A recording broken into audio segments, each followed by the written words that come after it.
आप सभी का मेरे इस यूट्यूब चैनल में आप सभी का हार्दिक स्वागत है। आज आप लोगों के लिए कुछ प्रश्न लाया जा रहा है। यह प्रश्न आप लोगों का जो है वह जामताड़ा जिला चौकीदार जो परीक्षा होने वाली है उसके लिए काफ़ी कारगर सिद्ध होगा। आप लोग वीडियो को अच्छे तरीके से देखिए और देखिए कि आप लोग कितना अटेम्प्ट कर पा रहे हैं और अपने तैयारी को और मजबूत कीजिए। तो चलिए बिना देरी किए हुए आज का सेशन स्टार्ट करते हैं। और हाँ, यदि आप सब्सक्राइब नहीं किए हैं तो ज़रूर कीजिए। आज के लिए सबसे पहला प्रश्न यह है कि जामताड़ा जिले की साक्षरता दर कितनी है।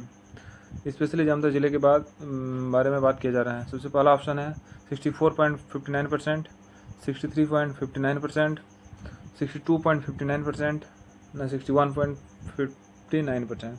तो जामताड़ा जिले की साक्षरता दर की बात करें तो जामताड़ा जिले की साक्षरता दर कितनी है। तो जामताड़ा जिले की साक्षरता दर आपका 64.59% है। यह आप याद रखिएगा। और यदि बात करें पुरुष साक्षरता दर की तो जामताड़ा जिले की जो पुरुष साक्षरता दर है वो आपका 76.46% है। ओवरऑल की बात करें तो 64.59% है और पुरुष की बात करें तो 76.6% है। और यदि महिला की बात करें तो महिला साक्षरता दर आपका 52.15% है। 52.15 इतना आप याद रखिएगा। चलिए आगे देखते हैं झारखंड की साक्षरता दर कितनी है। अब झारखंड की साक्षरता दर की बात करें क्योंकि आपका जो प्रश्न है वो जामताड़ा के अलावा आपको झारखंड से भी प्रश्न देखने को मिल सकते हैं, इसलिए आप झारखंड को भी आपको थोड़ा पढ़ना होगा। बेसिक नॉलेज झारखंड के बारे में रखना होगा। सबसे पहला ऑप्शन है 66.41%, 65.41%, 63.41%, 62.45%। तो झारखंड की साक्षरता दर की बात करें तो वो कितना है, तो वो लगभग 66.41% है। झारखंड की साक्षरता दर 66.41% है। झारखंड की यदि पुरुष की बात करें साक्षरता दर की तो 76.84% है। और यदि इसमें बात करें महिला साक्षरता दर की तो 55.42% है। इसको आप याद भी रख सकते हैं। इसको याद रखने का इस तरह है कि आप जैसे झारखंड की साक्षरता दर है ओवरऑल यदि बात करें कुल मिलाकर 66.41%। यदि आप इसमें 10 प्लस कर देंगे तो पुरुष साक्षरता दर निकल जाएगा, लगभग 66 + 10 करिएगा तो 76 आ जाएगा, पुरुष का आ जाएगा। और यदि आप 66 में 10 माइनस करते हैं तो आप लगभग आपका महिला साक्षरता दर निकल जाता है। तो इस तरह से भी आप याद रख सकते हैं। झारखंड की ओवरऑल यदि बात करें तो 66.41% है। और यदि इसमें हम 10 प्लस कर देते हैं तो आ जाएगा आपका पुरुष का साक्षरता दर। यदि इसमें 10 हम माइनस कर देते हैं तो उसमें आ जाएगा महिला साक्षरता दर। इतना आप याद रखिएगा। चलिए आगे देखते हैं। जामताड़ा में श्री लाल कृष्ण आडवाणी जी का आगमन कब हुआ था। भारत के महान शख्सियत जिनको हाल ही में भारत रत्न, भारत का सर्वोच्च सम्मान है, उससे भी नवाजा गया है, तो उसके बारे में जानते हैं कि उनका आगमन कब हुआ था झारखंड में। झारखंड के हम लोग उस टाइम तो जामताड़ा उस टाइम तो झारखंड नहीं बना था, बिहार ही था। जब जानते हैं सबसे पहला ऑप्शन क्या है, 1991, 1992, 1993 न 1990। तो जामताड़ा में यदि श्री लाल कृष्ण आडवाणी जी का बात करें तो जामताड़ा में श्री लाल कृष्ण आडवाणी जी का आगमन 1990 में हुआ था। तो झारखंड में श्री लाल कृष्ण आडवाणी जी का आगमन 1990 में जामताड़ा के गांधी मैदान में हुआ था। उस टाइम तो झारखंड बना नहीं था, उस टाइम बिहार ही था। तो उस टाइम बिहार बोल सकते हैं, झारखंड इसमें लिखा गया है, लेकिन उस टाइम आप क्योंकि झारखंड तो अलग हुआ 2000 में, तो यह बिहार ही होगा, झारखंड तो होगा नहीं। चलिए आगे देखते हैं।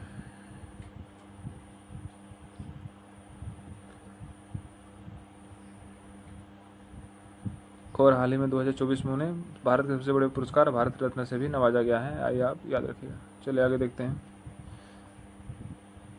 और यदि कुछ एक्स्ट्रा फैक्ट की बात करें तो लाल कृष्ण आडवाणी जी एक भारतीय राजनीतिज्ञ हैं। उन्होंने 2002 से 4 तक भारत के 7वें उप प्रधानमंत्री के रूप में कार्य भी किया है।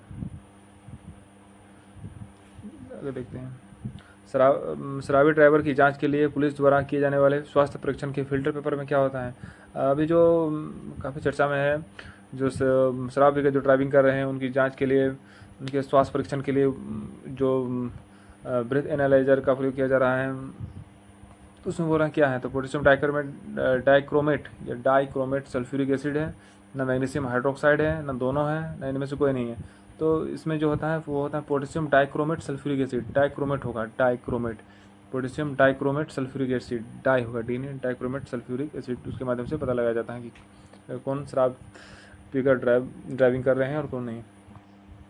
तो पोटेशियम डाइक्रोमेट सल्फ्यूरिक एसिड। अगर देखते हैं झारखंड का सर्वोच्च शिखर कौन सा है, झारखंड के सर्वोच्च शिखर की बात करें, सबसे ऊंचा शिखर की तो कौन सा है, सबसे पहला ऑप्शन है आपका पारसनाथ, दूसरा ऑप्शन है राजमहल की पहाड़ी, तीसरा ऑप्शन है पाट क्षेत्र और चौथा ऑप्शन है इनमें से कोई नहीं। तो झारखंड के सर्वोच्च शिखर की यदि बात करें तो वो हो जाएगा आपका पारसनाथ, जिसकी ऊंचाई लगभग 1365 मीटर है। यदि फीट में हो जाएगा आपका 4478 फीट या 4480 फीट कहीं देखने को मिलता है। झारखंड का सर्वोच्च शिखर पारसनाथ है, जिसकी ऊंचाई 1365 मीटर। आगे देखते हैं झारखंड के किस स्थल को जैन धर्म का मक्का कहा जाता है, तो जैन धर्म के लिए सबसे पवित्र स्थल कौन सा है, पारसनाथ, देवघर, न गिरिडीह, न बगोदर।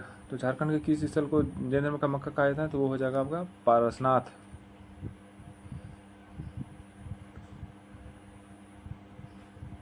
इसके बारे में और भी फैक्ट है, लेकिन आप लोग उतना तो देगा नहीं, ऊपर ऊपर से थोड़ा नॉलेज होना चाहिए। सिद्धू कान्हू चांद भैरव एवं फूलो झानो का संबंध किससे है, तो सिद्धू कान्हू चांद भैरव एवं फूलो झानो का संबंध किससे है, संथाल विद्रोह से, कोल विद्रोह से, न उलगुलान, इनमें सभी। तो सिद्धू कान्हू चांद भैरव फूलो झानो का यदि बात करें तो ये लोग का संबंध है संथाल विद्रोह से, संथाल विद्रोह से। झारखंड की अभ्रक राजधानी किसको कहा जाता है, यदि मायका कैपिटल की बात करें झारखंड की, तो किसको कहा जाता है, कोडरमा, रांची, न बोकारो, न जामताड़ा। तो सबसे ज़्यादा अभ्रक यदि बात करें तो कहाँ पाया जाता है, कोडरमा में पाया जाता है, सबसे ज़्यादा अभ्रक कोडरमा में पाया जाता है।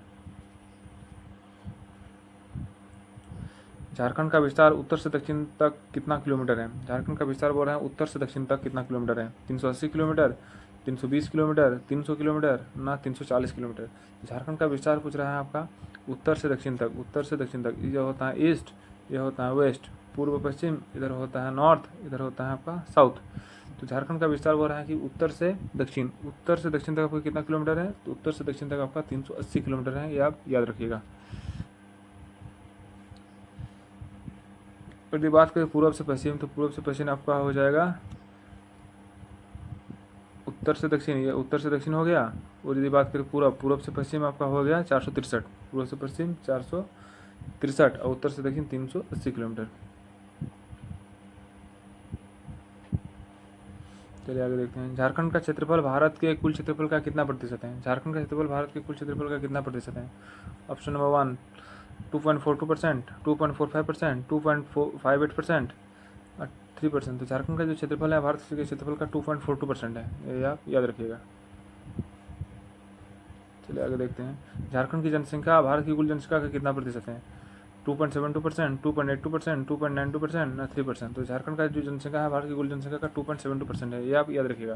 क्षेत्रफल के हिसाब से बोलेगा तो 2.42 और जनसंख्या के बारे में बोले तो 2.72% है, ये आप याद रखिएगा।